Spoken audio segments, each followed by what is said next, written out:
새로운 또 이렇게 시리즈를 시작을 할 시간이어서 오늘 6월 정례 예배부터 연말까지 한 달에 한 번씩이긴 하지만은 정례 예배 때 주제를 뭘 할 건가 좀 나름대로 고심도 하고 기도도 하고 하다가 예수를 따르는 길이라는 제목으로 한 7번 정도 말씀을 나눌까 생각합니다. 우리 신앙의 길이라는 건 뭐 다른 길이 아니에요. 우리는 예수님을 따르는 길입니다. 다시 말씀드려서 수많은 종교는 세상을 따르는 길이다고 하는 뜻이 내포가 되어 있어요. 왜냐하면 사람들이 신을 필요로 하는 까닭 또는 종교 생활을 그렇게 열심히 하는 까닭은 이 세상 속에서 자기의 뜻을 이루고자 함이죠. 세상에서 내가 이루고자 하고 추구하는 걸 원하기는 하는데 이걸 이룰 힘이 부족한 거 아니에요. 내가 뭐 다 할 수 있다면 우리가 무슨 신이 필요하겠어요? 내가 할 수 없을 때 도움을 청하기 위해서 우리는 신앙에 입문하는 경우가 대부분입니다. 그래서 우리가 그 평생에 어떤 소원을 이루기 위해서 끊임없이 더 열심을 다하는 신앙인들을 보게 되는데, 과연 우리 그리스도인들이란 어떤 신앙인가 하는 것이죠. 한마디로 우리는 예수님을 따르는 길이다라고 정의할 수 있습니다. 우리의 신앙이란 나를 우상으로 만들어가는 길도 아니고, 또 이 땅에 우리가 추구하는 것들을 위해서 예수님을 필요로 하는 길이 아닙니다. 우리가 가는 길은 예수님께서 부르셨어요. 먼저 찾아오셔서. 이런 뭐 기회에 여러 번 말씀드렸지만은 기독교는 예수님이 찾아오심으로 시작이 된 겁니다. 어느 날 우리에게 찾아오신 것이죠. 아니, 내 발로 왔는데요? 글쎄요, 언젠가는 보면 예수님께서 기다리셨고 우리를 부르셨다는 것을 알게 됩니다. 아니, 이 친구가 가자고 해서 왔는데요? 아니, 어떤 시간이 지나게 되면은 예수님께서 이 친구를 통해서 내가 직접 듣지 못하는 내 귀를 열어주시기 위해서 이 친구의 정성과 이 친구의 사랑을 통해서 나를 부르셨구나, 나를 찾아오셨구나 하는 것을 알게 됩니다. 그래서 그분이 찾아오셔서 그분은 나를 따르라고 요구하는 분입니다. 그래서 우리가 이 예수님을 따라가는 길의 어떤 특징을 알고 가지 못하면 가다가 실망을 하거나 가다가 주저앉거나 가다가 돌아서거나 가다가 이렇게 등을 돌리게 된다는 것입니다. 그런 이 예수님을 끝까지 따르지 못하고 중간에 다시 돌이키는 그런 안타까운 삶은 예수님께서 마치 건물을 짓다가 중간에 흉물스럽게 그만 중단되는 어떤 그런 안타까운 모습을 말합니다. 또 혹은 장작이 타다가 불이 꺼진 그런 모습으로 묘사를 하죠. 얼마나 흉물스럽냐고 하는 것입니다. 끝까지 우리가 따르지 못하고 가다가 그냥 중간에 넘어지거나 그냥 포기해버린다면 마치 우리가 건물을 짓다가 완공하지 못하고 흉물스럽게 드러나 있는 그런 구조물과 같다는 것이죠. 어떻습니까? 우리는 가끔 가다가 다리를 짓다가 만 것도 볼 때가 있고, 건물을 짓다가 무슨 돈이 부족한 탓인지 짓다가 많은 건물들이 있습니다. 무슬림권에 가면은 그런 짓다 만 건물들이 많이 보게 됩니다. 하여튼 이런저런 연유가 있지만은 곳곳에 건물을 짓다가 중간에 멈춰버린 그런 건물들이 있어요. 우리 신앙이 자칫하면은 예수님을 끝까지 따르지 못하고 중간에 따르다가 그냥 힘에 부친다는 이유로, 또 혹시 내 뜻과 어긋난다는 이유로 우리는 쉽게 마음을 돌이키고 마는 것이죠. 그래서 오늘 첫 번째 예수님을 따르는 길의 주제는, 이 길은, 이 신앙의 길은, 이 예수님을 따르는 길은 우리가 살아가는 삶의 전체 방향을 돌이켜야 가는 길입니다. 그래서 오늘 첫 시간의 제목은 돌이켜야만 가는 길, 돌이켜서 가는 길. 어디로부터 돌이키는 걸까요? 돌이키는 걸까요? 예수님께서 이 땅에 오셔서 첫 번째 선포한 메시지가 바로 이 돌이켜야 가는 길을 따르게 하기 위해서 마태복음 4장 오늘 17절 한 절 말씀을 읽을 터인데, 그 말씀을 보면 회개하라, 천국에 가까웠느니라, 그렇게 말씀하십니다. 한번 그 말씀을 한번 같이 읽겠습니다. 한 목소리로 같이 읽어볼까요? 시작. 이때부터 예수께서 비로소 전파하여 이르시되 회개하라 천국이 가까웠느니라 하시더라. 이때부터라고 말씀하시는 이때는 조금 참고가 필요한데, 예수님께서 이미 세례를 받으셨습니다. 세례받고는 광야로 가셔서 40일 금식하셨습니다. 그리고는 시험을 이기셨어요. 여러분, 40일 금식하면 얼마나 정말 죽음의 선상까지 가는 것 아닙니까? 이때 이 마귀가 찾아와서, 사탄이 찾아와서 유혹을 합니다. 돌이 떡이 되게 하면 해결될 텐데 왜 그러고 있니? 예수님께서는 사람이 떡으로만 살지 않는다라고 말합니다. 우리는 그렇게 생각하지 않습니다. 떡이 있어야 산다고 생각합니다. 아니, 떡이 먼저라고 생각을 합니다. 아니, 내가 살아야 하나님도 믿는 거 아니냐고 생각합니다. 내가 있어야 신앙생활도 하는 게 아니냐고 생각합니다. 아니요, 예수님은 단호하게 그 생각부터 바꿔야 한다는 것을 말씀하고 계십니다. 내가 죽더라도, 내가 굶어 죽는 한이 있더라도 신앙이 먼저다. 이게 예수님의 답입니다. 우리의 통념적인 생각과 다른 태도죠. 사람이 떡으로만 사는 것이 아니라 하나님의 말씀으로 산다. 인간이라는 그런 존재라는 거예요. 인간은 욕망이 충족되는 것으로 살 수 있는 존재가 아니라는 뜻 아니겠습니까? 성전에서 뛰어내리면 슈퍼맨 취급을 받은 때 얼마나 좋겠니? 내 이름을 단순간에 드러내라. 여러분, 한 번의 이름을 내기 위해서 얼마나 사람들이 몸부림칩니까? 그냥 뜨기 위해서, 아이돌이 되기 위해서, 사람들에게 그냥 순식간에 알려지기 위해서 얼마나 죽을 힘을 다합니까? 그러나 예수님께서는 그러지 않습니다. 세 번째 시험은 천하 만국의 영광을 보여줬다고 되어 있습니다. 이 세상을 다 가져라. 그러나 예수님께서는 그것도 나는 하나님께만 경배하겠다, 하나님만 예배하겠다라고 결정하십니다. 이런 일들이 일어나고 나서 예수님께서는 다시 이때라고 할 때 세례 요한이 헤롯 왕에게 구속됐다는 소식을 듣게 됩니다.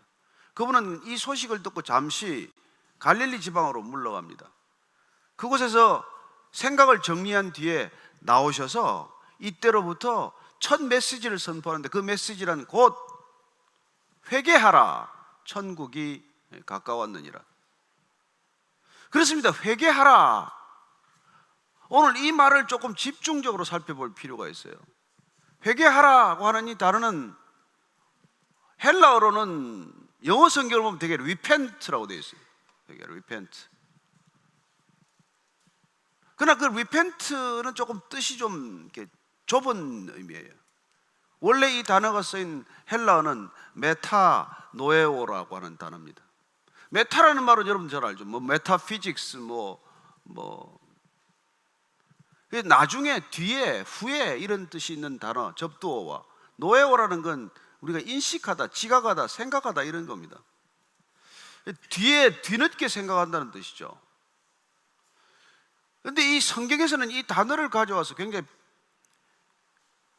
우리 신앙의 핵심적인 단어로 쓰게 됩니다. 메타노에오라는 단어를요.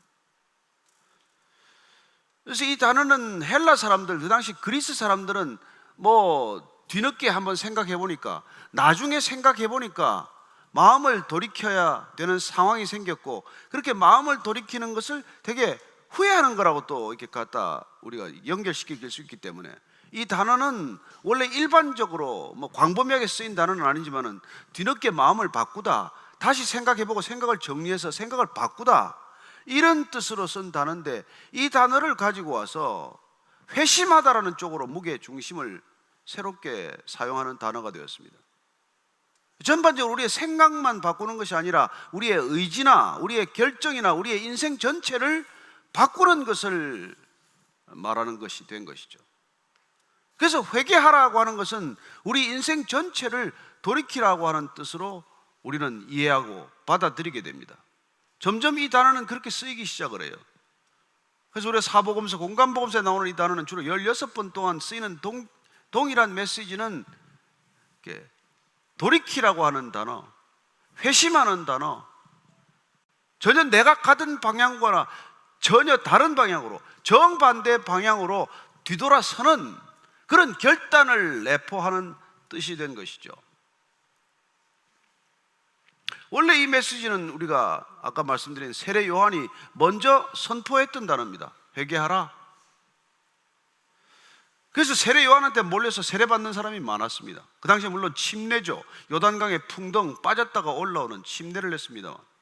예수님도 그 메시지를 이어받은 것이지만 그 메시지보다도 조금 더 강한 뜻을 내포하게 됩니다. 나중에 예수님께서 이 단어를 반복해서 쓰시는 뜻을 우리가 살펴보면 이 단어가 조금 더 강력한 의미로 쓰였다는 것을 알게 됩니다. 그래서 예수님께서는 먼저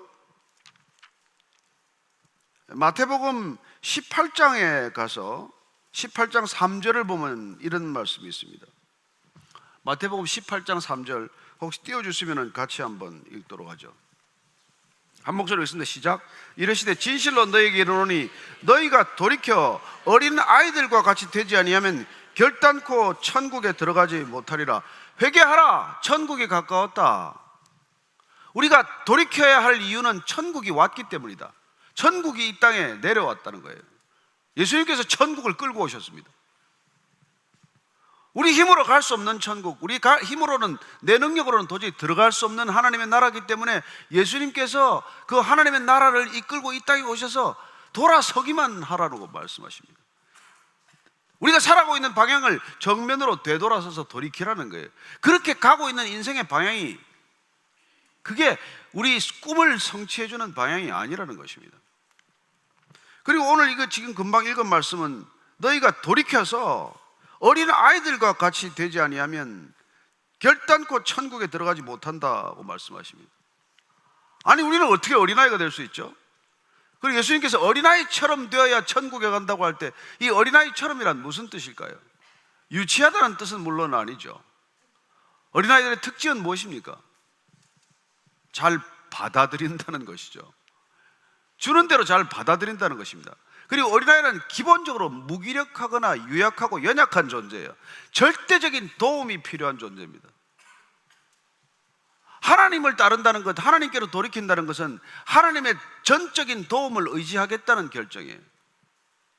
마치 어린 자녀들이 부모를 의지하듯이 어린 자녀들이 부모에게로 친구들하고 실컷 놀다가 부모가 부르면 부모에게로 단번에 뒤돌아서서 부모의 품으로, 어머니의 품으로 뛰어들듯이 그런 상태가 되지 않고서는 천국에 단연코 들어가기 어렵다는 것입니다.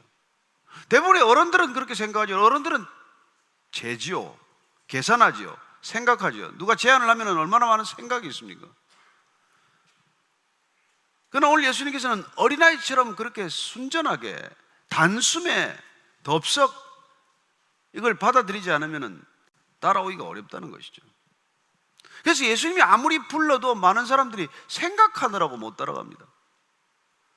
나중에 보면은 부자 관원이 찾아와서 어떻게 하면 이 영생을 얻느냐고 하다가 예수님께서 내가 가진 재산 다 팔아서 나눠주고 나를 따르라, 내게로 돌이키라, 그 말에 그냥 그는 시험에 들었고 그냥 예수님을 멀리 떠납니다. 그 사람은 다시 성경에 등장하지 않아요. 그러나 아마 잘 먹고 잘 살았겠죠. 재산도 있고 알려진 사람이니까. 그러나 그런 길이 아니라 예수님께서 내게로 돌이키라고 하는 것은 어린아이처럼 되지 않으면 천국에 들어가지 못한다, 이 말과 비추어 견주어 보면은 우리가 주님께서 초청하는 그 초청을 선뜻 계산하지 않고 그대로 액면 그대로 받아들여서 그분께 품에 안기듯 그렇게 안기지 않으면 하나님의 나라를 못 들어간다고 말합니다. 나중에 누가복음을 보면은 다시 예수님께서는 이렇게 말씀하고 있습니다. 누가복음 5장 31절 32절 말씀 한번 같이 또 읽습니다. 시작. 예수께서 대답하여 이르시되 건강한 자에게는 의사가 쓸데없고 병든 자에게라야 쓸데있나니 내가 의인을 부르러 온 것이 아니요 죄인을 불러 회개시키러 왔노라. 예수님이 이 땅에 오신 목적, 여기 오셔서 무슨 일을 하고자 하는지를 이렇게 말씀하고 계십니다. 아니 건강한 사람이 왜 의사가 필요하겠나? 건강한 사람이 병원에 왜 가겠어요? 그러나 환자들은 의사가 필요하듯이 이 땅에 사는 모든 영적인 질병을 앓고 있는 우리 모두를 불러서 회개시키러 오셨다고 말씀하십니다. 이분은 우리를 오셔서 돈을 좀 주러 오지 않으셨습니다. 자리를 좀 높여주러 오신 게 아니란 말이죠.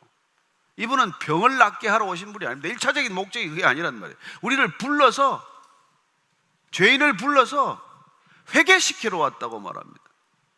저는 죄인이 아닌데요.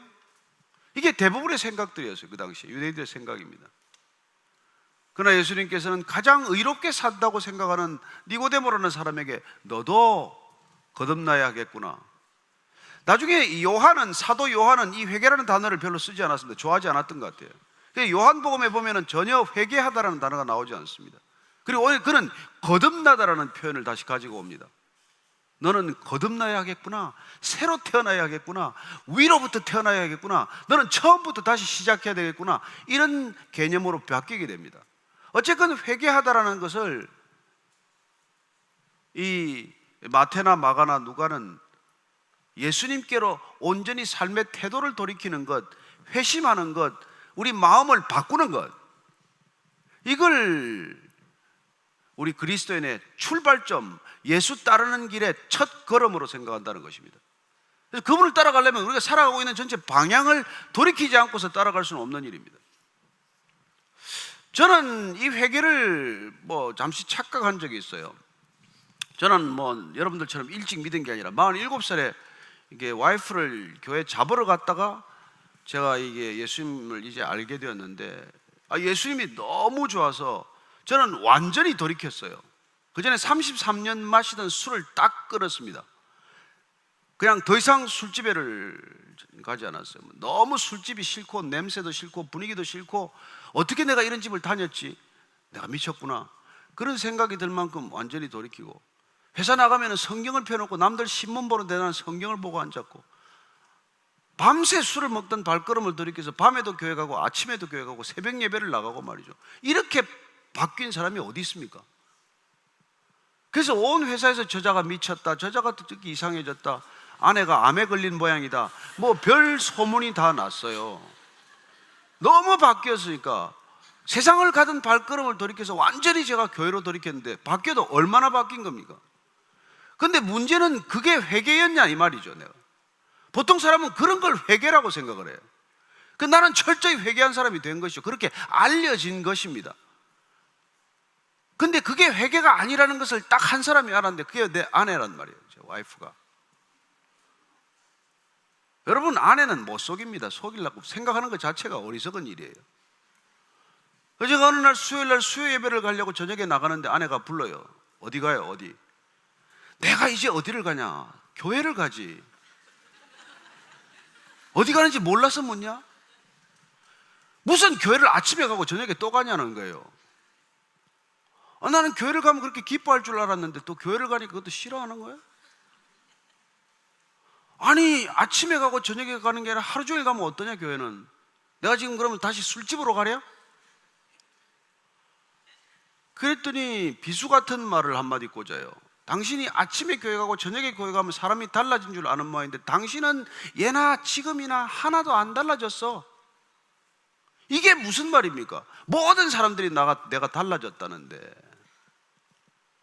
그래서 내가 가던 발걸음이 망치로 한 대 맞은 것 같아서 돌이켜서 다시 내 방에 들어와서 방석을 하나 펴고 꿇어앉아서 말이에요. 주님, 내가 정말 안 달라졌습니까? 저 아내의 말이 혹시 사탄의 말은 아닙니까? 나의 교회를 가는 발걸음을 해방하는 사탄의 저런 게 아닙니까? 한 30분간 주님이 침묵하는데 내가 아무리 물러봐야 답이 없어요. 한 가지 불쑥 떠오르는 생각이, 주님께서 제게 그런 마음을 주시는 거예요. 너는 달라지지 않았다. 내 아내 말이 옳다. 제가 얼마나 그때부터 통곡을 하기 시작했는지 몰라요. 내가 세상 모든 사람을 속일 수 있더라도 하나님을 속일 수 없구나. 그리고 하나님이 껌딱지처럼 붙여놓은 아내는 속일 수가 없구나. 왜 아내가 나는 하나도 달라지지 않았다고 말할까요? 왜 모든 사람들이 나를 달라졌다고 그러는데 왜 내 아내만은 달라지지 않았다, 전혀 달라지지 않았다고 말할 수 있겠습니까? 이게 우리가 회개를 이해하는 데 아주 중요한 포인트입니다. 우리의 행동은, 우리의 발걸음은, 우리의 삶의 드러난 모습은 온전히 달라질 수가 있지만, 우리의 마음, 우리의 중심, 우리의 내면, 이게 정말 돌아섰냔 말이에요. 돌이켰냔 말이에요. 그럼 나는 뭐가 안 달라진 거예요? 술 먹을 때도 가정은 까마득히 저는 생각도 안 했습니다. 아내가 아프건 애들이 학교를 가건 말건 뭐 아버지가 돼서 월급이나 갖다 주면 됐지 뭘 더 신경을 써. 나는 아버지 없이도 자랐는데 뭐 이런 생각인 거란 말이에요. 근데 그 발걸음으로 교회를 가더니 교회를 가도 아내가 아프건 애들이 뭐 학교를 갔다 늦게 오건 뭘 하건 신경을 안 쓰는 거예요. 이제는 내 신앙이 내 술집 가는 게 중요하다가 이제는 내 교회 가는 게 너무 중요한 거예요. 그렇습니다. 내가 교회를 가건 술집을 가건 찬양을 하건 뭐 트로트를 부르건 내가 중요하다는 내 생각에서 벗어나지 못하면 하나도 달라지지 않았습니다. 그게 예수님께서 하나님을 온전히 다 믿는 유대 백성들을 향해서 회개하라고 말씀하는 이유예요. 너희들이 종교 생활을 그렇게 열심히 하고 십계명을 죽으라고 지키고 안식일을 죽으라고 지켜도 너희들은 거듭나야겠구나. 너희들은 돌이켜야겠구나. 너희들은 회개해야겠구나. 이게 여러분 예수님의 메시지고 예수님이 나를 따르라고 하는 이유란 말이에요.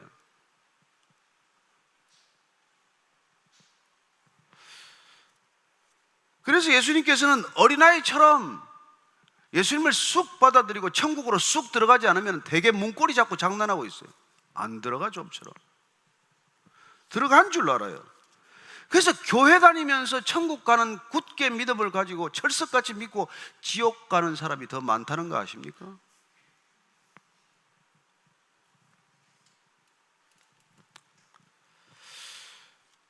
이 메시지가 이제 나중에 제자들에게 다 전해지죠. 그래서 마태, 마가, 누가 이 모든 제자들이 특히 베드로 같은 사람은 예수님 다 따라다녔죠. 부모를 버리고 재산을 버리고 예수님을 따라간 게 얼마나 대단한 일입니까? 그러나 그들은 여전히 예수님을 따른 것이 아니라 세상을 따랐기 때문에 세상적 가치관, 인생관, 세계관에 함몰된 그들은 여전히 예수님 오른쪽에 앉는 게 중요하고 왼쪽에 누가 앉느냐는 게 너무 중요한 그런 세월을 살아가는 거예요. 여러분, 이 땅에 교회라고 하는 것들을 들여다보십시오. 가관이라도 이런 기형적인 괴물과 같은 집단이 어디 있습니까? 뭘 우리끼리 모여서 그런 위계질서를 만듭니까? 교회가 무슨 위계질서예요? 예수님이 위계질서를 만들기 위해 이 땅에 오셨다고 말합니까? 세상으로 살아가는 걸음을 돌이켜라 라고 얘기하기 위해서 오셨고 너희들을 회개시키러 왔다고 말합니다. 온통 세상을 향해 있는 관심을 돌이키기 위해서, 온통 나밖에 모르는 관심을 돌이키기 위해서 오신 거예요. 하루 종일 생각해봐야 나 자신밖에 모르기 때문에. 그래서 우리는 교회를 다녀도 뭐 자살하는 사람도 있고, 교회를 다녀도 무슨 조금만 일이 있어도 그냥 못 견디고 싸우는 사람들이 있는 거예요. 내가 더 중요한데 뭐 왜 안 싸워요? 하나님보다 내가 더 중요한데 누구랑 안 싸우겠습니까? 내 자존심을 건드리기만 하면, 나를 조금만 무시하기만 하면, 나를 알아주지 않기만 하면 못 견디는 거죠. 어떻게 저 사람이 장로되고 나를 장로 안 시킬 수 있나? 그 때문에 교회를 깨고 뛰쳐나오고 목사를 쫓아내고 무슨 짓들을 하고 있는지 도대체 모르는 행동들을 하면서 나는 천국 간다고 굳게 믿고 있어요. 천국 주인은 꿈에 꿈도 꾸지 않는데. 예수님께서 지금 돌이켜라, 회개하라. 그러니까 회개한 적이 없는 사람이 어떻게 그리스도인이 될 수 있냐는 말이에요. 이 이스라엘의 백성들은 42대 동안 하나님을 믿는 사람들이에요. 아브라함 때부터 42대까지, 그것도 중간에 출현해서 42대지 훨씬 더 되죠. 뼛속 깊이 하나님을 믿는다고 생각하는 이들이 하나님 중심의 삶을 살지 않고 여전히 자기 중심의 삶을 살고 있으면서 나는 하나님의 백성이다, 나는 모세의 후예다, 나는 아브라함의 자손이다, 이런 소리를 하고 있으니 예수님께서 통탄하시는 나머지 돌이켜라, 제발 좀 회개해라, 내가 회개시키러 왔다, 그렇게 얘기를 하는 것이죠. 그래서 베드로가 드디어 예수님을 배신하고 3번씩 부인하고 꽃기호 닭소리 듣고 통곡을 시작하더니 정신이 좀 들었는지 그래도 고기나 잡으러 가겠다고 과거로 돌아가지 예수님께로 돌이키지 않습니다. 그는 여전히 예수님을 부인하고 가룟 유다는 자살했음에도 불구하고 그 자신도 예수님께로 돌이키지 않고 그는 다시 물고기나 잡으러 가자 갈릴리로 돌아간 사람이에요. 그러다가 예수님께서 그를 다시 이렇게 세우고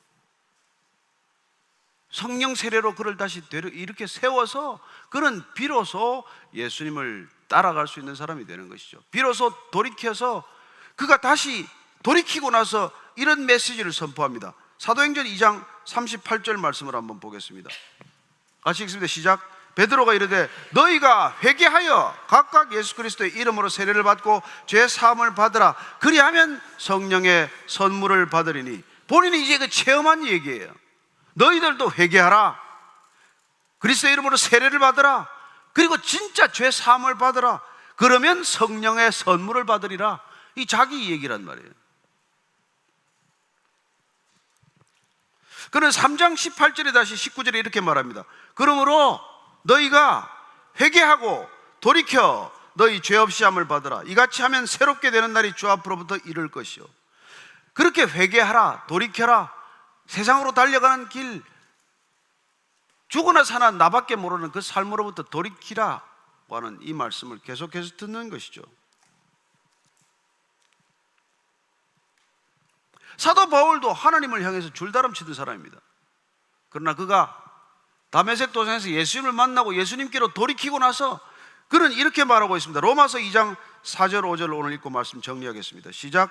혹 내가 하나님의 인자하심이 너를 인도하여 회개하게 하심을 알지 못하여 그의 인자하심과 용납하심과 길이 참으심이 풍성함을 멸시하느냐. 다만 내 고집과 회개하지 아니한 마음을 따라 진노의 날 곧 하나님의 의로우신 심판이 나타나는 그날에 임할 진노를 내게 쌓는도다. 진정으로 회개하지 않으면 하나님의 분노를 쌓을 뿐이라고 말합니다.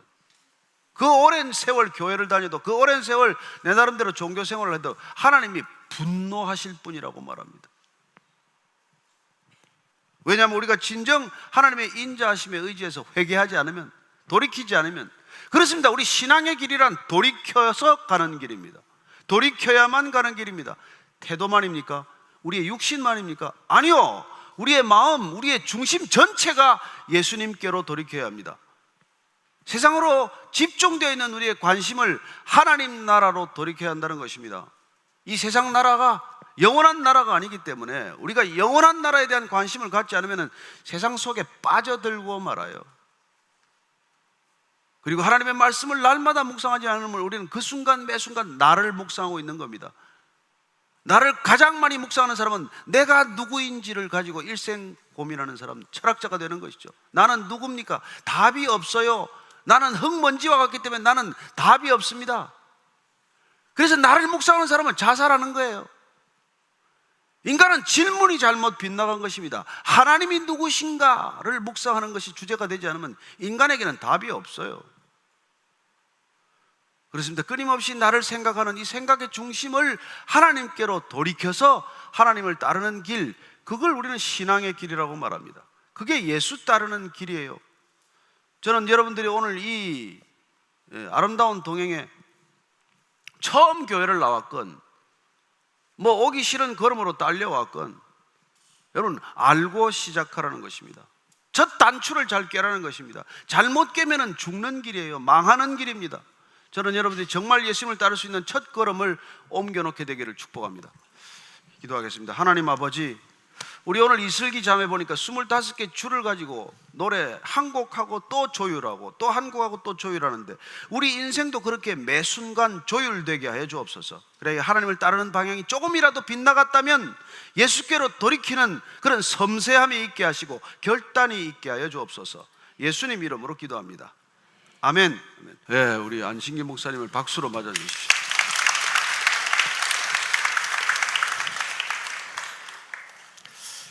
오랜만이라 아직 이 메시지로 질문이 안 왔습니다. 이게 오랜만에 하니까 네. 이 생중계도 사람이 좀 줄었어요. 여러분이라도 열심히 보세요. 이걸 보면서 하세요. 일로 질문을 하시면 되니까. 근데 전 목사님 스토리를 듣다가 이런 생각이 이제 든 거예요.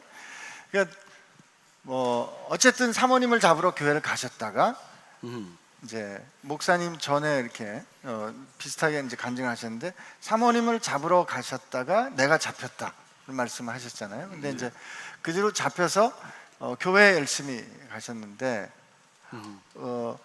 그날 사실 사모님께서 당신은 하나도 안 바뀌었어라는 그 말씀을 하실 때 목사님께서 스스로 그거를 어떤 깨닫거나 이렇게 뭐라 그러지? 아, 내가 잘못된 거구나. 이게 그런 거라기보다는 사모님을 통해서 주님께서 이렇게 돌이킬 수 있도록 만들어 주신 건가? 저는 뭐 그렇게 해석을 하죠. 저는 뭐 정말 아내를 안 만났으면 교회 올 일이 없는 사람인데 하여튼 10수년간 교회를 문턱에도 안 가고 교회 가는 사람들을 제가 정말 참 어리석게 여겼고 또 심지어 무시하고 또 엔티크리스찬으로서 아주 강하게 제가 비판도 하고 이랬던 사람인데 여기 뭐 어쨌건 아내 때문에 교회에 이제 발을 들여놓게 되었다는 것이죠. 그래서 저는 이렇게 처음 가고 나서 제가 예수님을 영접하고 나서 느낀 것은 하나님께서 그동안 결코 저를 외면하지 않으셨다는 생각 하나고 그 다음에 제가 예수 믿는 것은 예수님한테 항복 선언하는구나 이런 느낌이었어요. 저는 한 번도 제 자신을 뭐 신처럼 여겼기 때문에 신이 필요가 없었고 또 신보다도 강한 것처럼 착각을 했기 때문에 신에게 무릎을 꿇을 이유가 없었는데 처음으로 내가 인생에서 나보다 큰 사람을 만났구나. 그분 앞에 내가 항복하는 선언이구나. 이게 제가 순간적으로 깨달아져서 그랬고 또 그날도 아내가 그렇게 얘기를 하는데 물론 아내는 그냥 짜증이 난 거예요. 그냥 자꾸 간다 그러니까 좀 그러나 인간의 그런 일상사를 통해서도 이제 하나님이 점점 개입하고 계신다. 하나님이 매 순간 우리의 삶의 어떤 형태로든 관여하신다는 느낌을 그렇게 알게 되는 거죠. 그건 마치 우리가 뭐 이렇게 어떤 큰 시선이 우리를 늘 사로잡고 있다는 그런 느낌 같은 거죠. 그래서 우리가 뭘 하든지 간에 누군가 우리를 지켜보고 있다는 그런 느낌을 갖기 시작한 겁니다. 그래서 하나님을 자각한다는 것, 인식한다는 것, 그게 사실은 처음에는 부담스러운 일 아니에요. 두려움으로 다가가기 시작하는 일이었는데 그래서 제 일상 가운데 이렇게 관여하시는 하나님을 느꼈고 제 아내의 입술을 통해서 이렇게 얘기할 수 있다는 것을 제가 인정한 것이죠. 그러니까요. 저같이 이제 모태신앙이 목사님 이렇게 말씀을 듣고 오늘 저 같은 사람 있을 거예요. 지금 속으로 가슴이 막 벌렁벌렁하는 사람들 계시죠? 어렸을 때부터 교회는 다녔는데 야 오늘 목사님 말씀 들어보니까 나 이러다가 지옥 가는 거 아니야? 이런 사람들 여기 있을 것 같아서 드리는 말씀인데요. 저는 목사님 그러니까 왜냐면 이제 베드로도 주님이 부르셔가지고 그가 그렇게 마지막에 그 고백을 할 때까지의 그 시간이 있었고 목사님도 예수님을 알고 사모님의 그때 그걸 통해서 진짜 돌이킴이란 게 뭔가를 깨닫게 된 어떤 그때까지의 그런 신실하신 인도하심이 정말 그 주님의 불러주심이 목사님에게 있었고 베드로에게 있었다면 이런 우리 모두에게도 그런 주님의 신실하심이 있지 않을까. 저는 다 있다고 믿죠. 각자에게. 다만 이런 메시지를 들었을 때 우리 이렇게 정말 잘 점검하는. 그래서 우리가 마지막에 로마서의 그 바울의 말씀을 읽었던 까닭은 길이 참으시는 것을 우리가 이게 악용할 수 있다는 거죠. 하나님은 참고 계시고 기다려 주시고 인내하시는데 우리는 여전히 고집스럽게 그렇게 돌이키지 않는 우리 모습 그걸 붙들고 사는 것이죠. 그런데 바른 신앙의 길이란 빨리 그 고집을 꺾고 나한테 이렇게 사로잡혀 있는 어떻게 보면 나 자신이라고 하는 허상에 사로잡혀 사는 거거든요. 그로부터 빨리 돌이키는 것이야말로 하나님께서 진정으로 원하시는 삶이죠. 뭘 해서가 아니라 그 태도가 바뀌는 것, 그 중심이 바뀌는 걸 원하고 계신 것이죠. 그 사이에 질문이 이건 목사님 지금 하신 말씀에 또 그냥 연장선 같게 되는데요. 그러면 그렇게 인생을 완전히 돌이키게 되는 회개는 자기 스스로 하게 되는 건가요? 아니면 은혜로 주시는 건가요? 저는 늘 그게 두 손이 맞는다라고 생각합니다. 하나님께서 우리를 구원하실 때 은혜로 구원하시지만은 우리의 믿음이라는 손을 붙들어 주시듯이 우리가 손을 내미는 것도 하나님의 큰 섭리로 보면 하나님의 뜻이지만, 그러나 내가 결정하고 내가 하는 그 몫을 하나님께서는 기다려 주는 것이죠. 왜냐하면 처음부터 하나님께서 우리에게 자유의지를 주셨기 때문에. 은혜는 강물처럼 와 있어요. 폭포수처럼 쏟아지고 있습니다. 그러나 그걸 받겠다고 하는 두 손은 내가 내밀어야 받을 수 있는 것이죠. 어쩌면 은혜는 우리가 준비하는 그런 만큼 받지 않습니까? 제가 그 호주의 그 브리스번이라는 데 옛날에 취재를 하러 갔는데, 거긴 정말 에코빌리지에 보면 전부 빗물을 받아서 먹고 사는 거예요. 뭐 수도가 없어서가 아니라 그렇게 살기로 결정한 사람들이 사는데, 그 빗물을 받기 위해서 각자 준비하는 통이 다르더라고요. 어떤 사람은 큰 대야를 준비하고, 어떤 사람은 그냥 아예 말로 그냥 지붕 전체를 개조해가지고 지붕에 물이 흘러들어서 그걸 다 받기도 하고. 그래서 이게 각자가, 비는 억수같이 쏟아지는데 이 억수 같은 비를 받는 그릇은 각자가 준비하는 몫이구나. 그렇죠. 우리가 하나님의 은혜를 각자가 다 누릴 수 있는데 얼마나 우리가 그걸 받아들이느냐는 것과 마찬가지로, 그 받아들이는 것을 우리는 믿음이라고 말한단 말이죠. 믿음의 손으로 그 은혜를 받을 때 우리는 하나님 안에서 누리는 놀라운 은혜가 있는 것이죠. 저는 어떻게 그러니까 목사님 말씀과 이렇게 동의하면서 어떻게 보면 조금 이렇게 느낌이 다를 수도 있는데, 우리 어린아이들이 뭐 할 때 엄마가 옆에서 이렇게 손을 들어가지고 이렇게 다 옆에서 도와주면서 사실은 엄마가 다 도와줬는데 뭐라고 얘기를 하면, 야, 너 정말 잘했다, 네가 잘했다, 이런 경험들 있지 않습니까? 그러니까 저는 제가 그 학교에서 무슨 대화 체프를 하는데 저보고 제 인생의 가장 중요한 선택이 뭐였냐 그래서 제가 첫째는 신앙을 선택한 거라고 그랬습니다. 근데 신앙을 선택했지만 사실 돌이켜보니까 내가 그렇게 선택할 수 있는 게 내 능력으로 될 수 없었던 것을 깨달아 알게 됐기 때문에, 내가 선택할 수 있게 된 것도 그분이 나를 도와주신 거구나 하는, 그게 저는 은혜의 고백이라고 생각하고요. 아마 그 점에서는 저나 목사님이나 아마 같지 않을까 생각합니다. 정말 전적으로 타락한 존재니까 정말 우리가 마음을 돌이키는 것, 그리고 믿음을 결단하는 것도 하나님께 주시는 은혜가 아니고서는 물론 불가능한 일이죠. 아까 좋은 비유를 했는데, 우리는 무슨 일을 하든 사실은 하나님의 뜻과 어긋난 결정을 해요. 제가 어려서 그렇게 수제비 국을 끓일 때 그 수제비를 뜯고 싶어서 그냥 난리를 치면 그걸 그냥 이렇게 잠깐 허락을 하는 거죠. 근데 내가 떠드는 수제비는 못생겼고 또 이게 뭐 당장 품질을 떨어뜨리는 거죠. 그렇지만 할머님과 어머님이 그걸 받아주셨듯이, 하나님은 우리가 그렇게 살아가는 삶의 현장에 초청하고 받아주심으로 존재하는 기쁨을 극대화시켜 주시는 분이에요. 그분 안에서만 우리는 정말 이렇게 우리의 성취감을 맛보게 되고 존재의 기쁨을 누리는 것이죠. 네.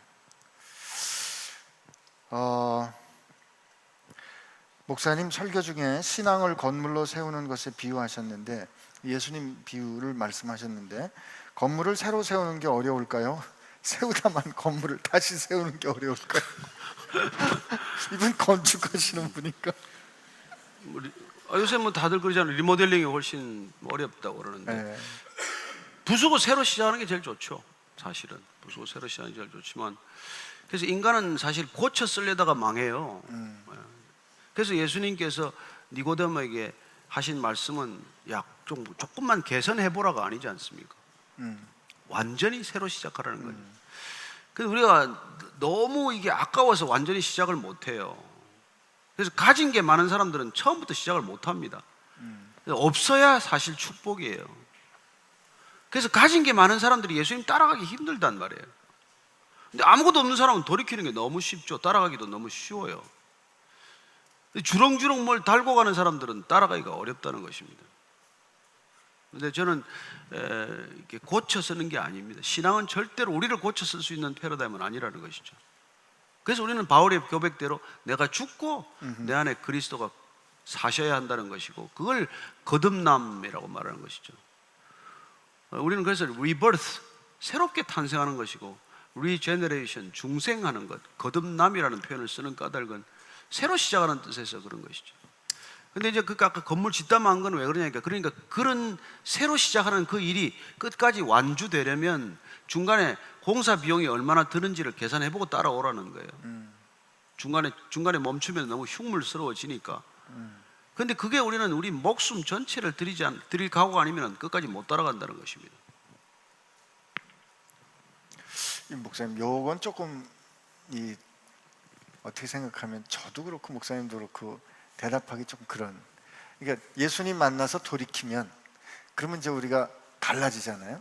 그러면 이제 보통 은혜 받고 그러면 이제 주의 일 하겠습니다 이렇게 결정이 되는데, 그런 결정을 할 때 뭘 제일 점검하는 게 좋을까요? 아니면 어떤 게 중요할까요? 저는 회심을 한 이후 무슨 직업을 바꾸거나 무슨 삶의 여건이나 환경을 바꾸려고 하는 것, 그게 자칫하면 종교적 패러다임에 덜컥 걸리는 이유라고 생각을 해요. 여러분, 내면이 바뀌었다고 해서 우리가 뭘 다른 하던 일을 멈추거나 하던 일을 바꿀 필요는 전혀 없죠. 그 일을 지금까지는 나를 위해서 했는데 그 일을 하나님 나라를 위해서 하는 것, 이웃을 위해서 하는 것이 신앙이에요. 그러니까 파킹을 하나 하더라도 우리가 남은 집 앞에 파킹 안 하는 게 하나님의 일이란 말이에요. 다른 사람을 배려하는 일이니까. 내가 예배 드리겠다고 내 혼자 와서 시간이 급하다고 남의 집 대문에 세우고 들어오면 그게 벌써 예배가 어긋난 행동이 되잖아요. 그러니까 일껏 하나님께 예배를 드리겠다고 오더라도 그는 예배자가 될 수가 없는 상태로 걸어 들어온 거예요. 그래서 우리가 정말 착각하지 말아야 될 것은, 하나님의 일을 하다가 보면 하나님의 일이 아니라 하나님을 생각하면서 하는 일이 하나님의 일이란 말이에요. 하나님을 깊이 생각하고 이웃을 더 배려하는 게 하나님의 일이 될 수 있는 것이죠. 내 이웃을 사랑하라고 그랬으니까, 대접받고 싶은 대로 남을 먼저 대접하라고 하셨으니까, 그게 하나님의 일을 하는 거지. 이 교회를 무슨 짓는 것, 신학교를 가는 것, 무슨 뭐 멀리 가서 사람에게 복음을 전하는 것, 그것도 하나님의 일이 아니라는 게 아니라, 그 일조차도 나를 위해서 그 일을 하고 있다면 전혀 하나님의 일이 아니죠. 그래서 가슴을 찢는 회개라고 하는 책을 쓴 아마존의 선교사 김철기 선교사는 그 땅까지 가서 죽으라고 선교를 했지만 다 가짜였다, 가식이었다, 아내를 잃고 나서 그런 고백을 하는 간증을 하지 않습니까? 선교지까지 갔지만 정말 아마존에 갈 수 없는 곳을 가서 목숨을 걸고 선교를 했지만, 사랑하는 아내가 아파도 내버려두고 사랑하는 가족이 아프고 신음하는 걸 외면했다면 나는 뭐 한 거냐, 이게 뭐 한 거냐, 누구를 사랑한 거냐고 얘기하는 그런 가슴을 치는 회개 고백을 듣게 됩니다. 그래서 우리 모두에게도 마찬가지예요. 도대체 뭘 하고 있는 거예요? 뭘 하고 있는, 이 세상이. 오늘은 질문이 오기 전에 답을 먼저 해주신 것 같아요. 지금 이 말씀하시는 중에 질문이 왔는데 어떻게 답이 먼저 나왔는지 한번 질문으로 확인해 보겠습니다. 남은 인생은 무슨 일을 하며 살아야 할지 오랫동안 고민해 왔는데, 뭘 하든 하나님 나라를 위해 살 거라는 목적과 중심은 정확히 갖고 있지만, 그래서 어떤 직업을 수단으로 해서 그걸 해야 할지 하나님이 응답을 아직 안 주시거나 주셔도 긴가민가 싶고 제가 알아차리지 못하는 것이 있는 것 같아요. 어떻게 해야 그것을 확신할 수 있을까요? 아마 이 질문에 대해서 이미 여러분과 저는 답을 들은 줄로 믿습니다. 여러분들이 뭐 이미 본 사람들이 많을 텐데, 그 브라더 로렌스라고 중세 수도원이죠. 수도원에서 일했던 그 로렌스 형제가 쓴 하나님의 임재 연습이라는 책이 있어요. 뭐 많이 알려지고 다들 많이 읽었는데, 이게 로렌스는 수사로 지내면서 무슨 대단한 일을 한 게 없어요. 무슨 책을 쓴 것도 아니고, 그 사람이 제일 많이 한 게 설거지 많이 한 거예요. 수도원에서 행정적인 일을 많이 했습니다. 근데 그분이 설거지를 어떻게 했냐니까, 늘 하나님을 의식하면서 했기 때문에 그 사람이 살아가는 삶을 보고 가장 그분을 영적인 스승으로 삼게 되었다는 것입니다. 설거지 잘하십시오, 여러분. 그걸 쌓아놓고 안 하고 하지 말고 남편 오면 시켜야지가 아니라, 그걸 하나님께 드리는 정말 그런 섬김으로 하게 되면 그 일에 하나님이 드러난단 말이에요. 근데 뭐 여기 앉아서 우리가 둘이 이런 일을 하고 있다고 해서 이게 하나님을 드러내는 일이 될 수도 있지만 하나님을 욕되게 하는 일이 될 수도 있지 않습니까? 무슨 일을 하느냐가 중요한 것이 아니라 무슨 동기로 하느냐, 무슨 목적으로 하느냐, 그걸 늘 점검하는 게 우리 신앙의 길이라는 것입니다. 여러분, 정말 우리가 뭐 돌아와요 부산항해를 부르더라도 할머니가 아는 노래가 그거밖에 없다 그래서 그걸 은혜롭게 불러주면 할머니한테는 찬송이 될 수 있는 거죠. 그러나 찬송을 하더라도 나를 드러내기 위해서 그냥 그렇게 한다면 그건 찬송이 아니라 내 노래 자랑이죠. 그러니까 우리가 무슨 일을 하든 왜 하는데, 무슨 목적인데, 누구 때문에 하는데, 이걸 우리가 늘 비춰볼 필요가 있다는 것이죠. 그게 예수님께서 오신 이 메타노에오라는 이 메시지를 줄기차게 풀어나가는 겁니다. 산상수훈이라는 그 모든 메시지는 어떻게 우리 인생을 메타노에오, 돌이켜야 할 것인지를 처음부터 끝까지 설교하신 내용이에요. 오늘 가서 산상수훈을 잘 읽어보십시오. 우리 인생을 어떻게 돌이켜야 할 것인지 거기 답이 다 들어있습니다. 네, 알겠습니다. 네. 어떻게 네, 오늘 이 정도면. 네, 또 질문이 하나 길게 왔는데 이 질문은 제가 한 달 뒤에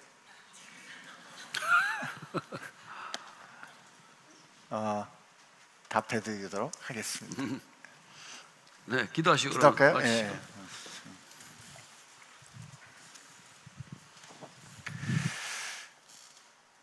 네.